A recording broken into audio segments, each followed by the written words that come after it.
je ni. Rokok, rokok kepala otak hang. Ni, Mahal weh. mahal. Tunggu Ustaz. Geng, rokok terbaru, terkini, berkualiti tinggi. Aku tak nak bagi tahu korang harga dia berapa, jenama apa pun aku tak nak bagi tahu korang. Sebab aku nak korang. Ni apa ni? Ni apa ni? Nak buat apa? Saya promo rokok je ni. Rokok, rokok kepala otak hang. Babi jangan weh. Ni. Mahal weh. Mahal. Tunggu Ustaz. Tunggu. Geng, ni rokok-rokok macam ni adalah perbuatan yang tak ada manfaat langsung. Hampa bila hisap rokok ni ibarat kan bakar duit saja tau. Rokok satu sekotak ni mahal.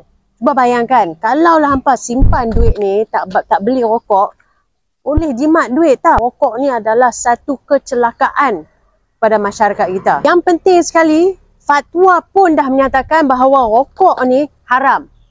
Alasan apa lagi guys? Share video ni dan jangan lupa follow.